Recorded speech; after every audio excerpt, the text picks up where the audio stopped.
Hello friends, इस class में हम लोग पढ़ेंगे डायरेक्ट एंड इनवर्स वेरिएशन के बारे में। और शुरू करने के पहले हम लोग एक सिचुएशन पर देख लेते हैं। सिचुएशन नंबर 1 कहता है at one place 2 kg of apple consumed by 4 members of a family.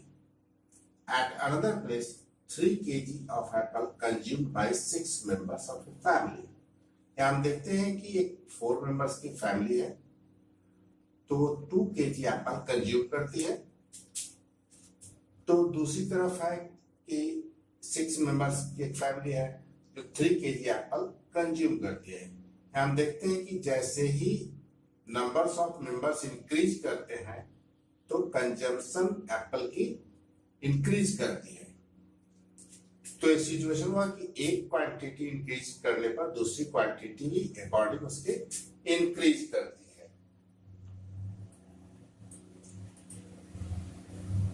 हम देखते हैं दूसरे नंबर सिचुएशन पर। एक सिचुएशन हमारा कहता है कि with a speed of 40 kilometre per hour और distance of 1200 kilometre is covered in 30 hours, but when the speed is increase in 60 kilometre per hour और डिस्टेंस ऑफ 1200 किलोमीटर, डिस्टेंस हमारा same है, वो कवर्ड होता है 20 आवर्स में। Means जैसे ही हम स्पीड को इंक्रीज करते हैं टाइम हमारा डिक्रीज हो रहा है। ये सिचुएशन नंबर 2 है। क्वांटिटी एक क्वांटिटी इंक्रीज करते हैं तो दूसरी क्वांटिटी डिक्रीज होती है। फर्स्ट नंबर सिचुएशन में वो है कि एक क्वांटिटी इंक्रीज करती है तो दूसरी क्वांटिटी भी इंक्रीज करती है। ये दो क्वांटिटीज का रिलेशन है। इसी रिलेशन को हम लोग वेरिएशन कहते हैं। तो वेरिएशन कहते हैं if the value of two quantities are related in such a way that a change in one quantity result in a corresponding change in the other, the two quantities are said to be in variation. वो दोनों quantities variation में कहलाती है जब एक दूसरे से corresponding change के अकॉर्डिंग रिलेटेड रहती है। तो वेरिएशन देखते हैं कि there are 2 types of variations. Variations दो तरह के होते हैं, direct variation and inverse variation. तो इस वर्कशीट में हम लोग को सिर्फ डायरेक्ट वेरिएशन ही पढ़ने हैं। इनवर्स वेरिएशन हम लोग का नेक्स्ट वर्कशीट है, तो यहां हम चर्चा करेंगे केवल डायरेक्ट वेरिएशन के बारे में। डायरेक्ट वेरिएशन क्या कहता है? If two quantities are related in such a way that an increase in one quantity results in a corresponding increase in the other and vice versa, then such a variation is called direct variation। Means एक quantities को जब हम increase करते हैं तो दूसरी quantity result करती है corresponding इंक्रीज में, और दूसरी तरफ उसके उलट में अगर हम इस एक क्वांटिटी को डिक्रीज करते हैं तो दूसरी क्वांटिटी भी डिक्रीज होती है। ये हमारा डायरेक्ट वेरिएशन कहलाता है। हम लोग इस वर्कशीट में डायरेक्ट वेरिएशन पर ही प्रॉब्लम सॉल्व करते हैं। हम लोग आते हैं प्रॉब्लम नंबर 1 पर। प्रॉब्लम नंबर 1 हमारा कहता है कि fill in the missing terms in the following tables if x and y vary directly. X and y vary करते हैं डायरेक्टली, तो हम लोग को मिसिंग प्लेस पर हमारे टर्म बतलाने हैं। तो एक नंबर क्वेश्चन में 3 पार्ट में है, 3 क्वेश्चन उसके सब क्वेश्चन है। तो क्वेश्चन नंबर 1 हम देखते हैं। क्वेश्चन नंबर 1 है एक्स वाई दिए हुए हैं। फर्स्ट ग्रुप में हमारा 6/18 है और सेकंड में 8 है, पी मिसिंग है, 12 है, क्यू मिसिंग है एंड आर मिसिंग है, 63 है। हम लोग आगे प्रॉब्लम सॉल्व करते हैं। प्रॉब्लम सॉल्व करने के लिए हम लोग सिंप्लीफाई करते हैं। फर्स्ट ग्रुप को सिंप्लीफाई करते हैं। 6/18, तो 6/18 को जब सिंप्लीफाई करते हैं तो आता है 1/3, यानी 6 3 18, 1/3 आता है। तो हम लोग को भी बाकी को सारे अकॉर्डिंग उसी कॉरस्पॉन्डिंग में रखना है कि 1/3 के रेशियो में लाने सारे को। तो 1/3 इक्वल टू 8/p। अब p की हम वैल्यू निकालते हैं क्रॉस मल्टीप्लीकेशन के द्वारा। p को 1 से मल्टीप्लाई करते हैं और 3 को 8 से मल्टीप्लाई करते हैं तो p हमारा आता है 24। मीन्स 8 यहाँ p की जगह पर हमारा 24 आना है। सेकेंड नंबर में देख रहे हैं, सेकेंड ग्रुप में 12 बाई क्यूब, तो 1/3 equal to 12 by cube, cross multiplication करने पर 1 cube equal to 3/12 and q equal to 36। हमारा क्यू के प्लेस पर 36 पुट होना है। फिर r/63, 1/3 इक्वल टू r/63, तो 3r equal to 63 means r equal to 63/3 and then r equal to 21 means r के प्लेस पर हमारा 21 पुट होना है। हम लोग बढ़ते हैं नंबर सेकंड क्वेश्चन पर। एक नंबर का सेकंड नंबर क्वेश्चन, एक नंबर का सेकंड नंबर क्वेश्चन में कहता है कि एक्स वाई दिया हुआ है सेम एक नंबर की तरह, और उसके वैल्यूज दिए हुए हैं 10 5 है, m 10 30 n एंड 60 o। तो हम लोग उसी तरीके से फिर मिनिमाइज करते हैं उसको। 10/5 इक्वल टू 2/1 हो जाता है, 5 2 या 10। तो फिर सिंप्लीफाई करने के बाद हम लोग फिर इसकी वैल्यू निकालते हैं, m के प्लेस पर m डालते हैं, 10 उसकी जगह पर आ गया m/10, और फिर क्रॉस मल्टीप्लीकेशन करते हैं, तो m into 1 m 10/2 m equal to 20, तो m के प्लेस पर 20 पुट होना है। फिर सिंप्लीफाई करते हैं 30/n को, 30/n इक्वल टू 2/n, तो फिर क्रॉस मल्टीप्लीकेशन के बाद हमारा आंसर आता है n/n इक्वल टू 15, तो n के प्लेस पर 15 पुट होना है। फिर हम लोग 46/o को सिंप्लीफाई करते हैं, सॉरी यहाँ को होना है o होना है,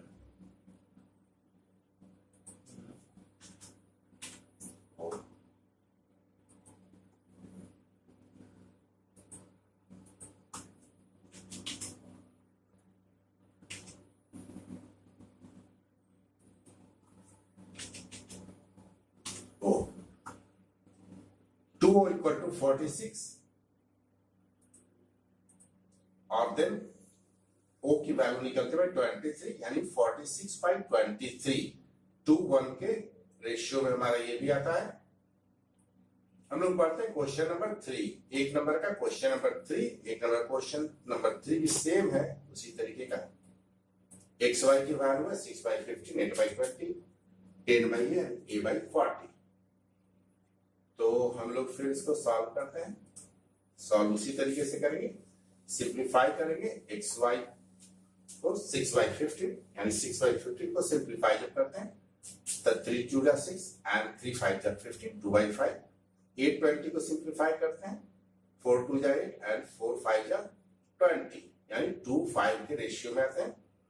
तो हम लोग नंबर 3 ग्रुप को देखते हैं, 2/5 इक्वल टू 10/a, a की वैल्यू निकालते हैं क्रॉस मल्टीप्लीकेशन के द्वारा, 10 5 2a, 2a को मल्टीप्लाई करते हैं 10/5, तो a की वैल्यू आती है 25, a के प्लेस पर हमारा 25 पुट हो रहा है, एंड देन b/40, b/40 की वैल्यू निकालते हैं क्रॉस मल्टीप्लीकेशन के द्वारा, तो b/16 आता है, b इक्वल टू, तो b के प्लेस पर हमारा 16 पुट होना है।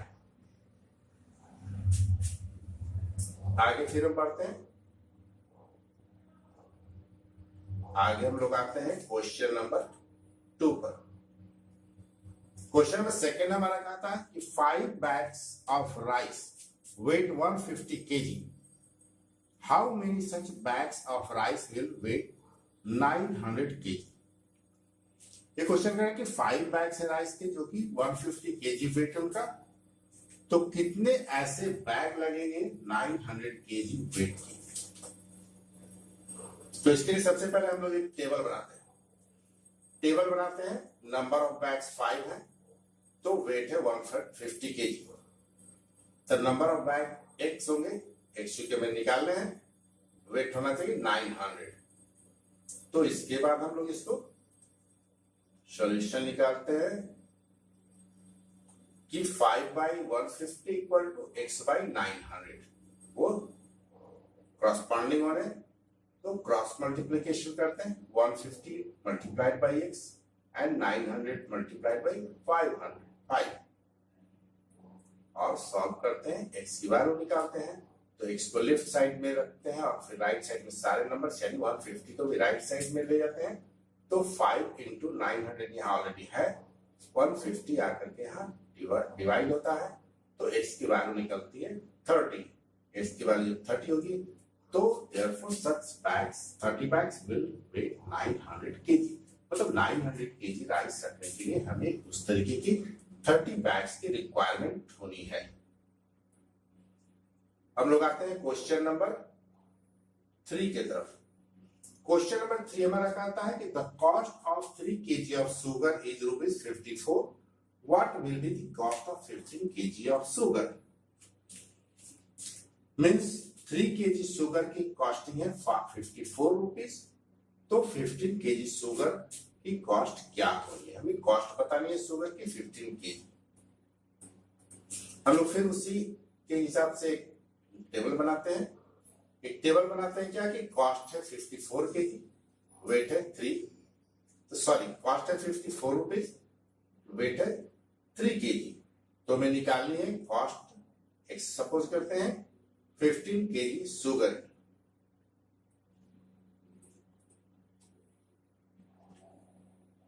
सॉल्यूशन को और आगे बढ़ाते हैं। 54/3 इक्वल टू x बाई 15। तो क्रॉस मल्टीप्लीकेशन यहां हम करते हैं, 3 को x से क्रॉस करते हैं, 3x equal to 54 multiplied by 15। तो x इक्वल टू हमारी वैल्यू आती है 54 इंटू 15। 3 हम लोग लेफ्ट से राइट की तरफ ले जाते हैं, डिवाइड होता है। तो x equal to 270। Therefore, the cost of 15 kg sugar will be ₹270। यानी 270 रुपीज हमें कॉस्ट करने पड़ेंगे 15 kg शुगर के लिए।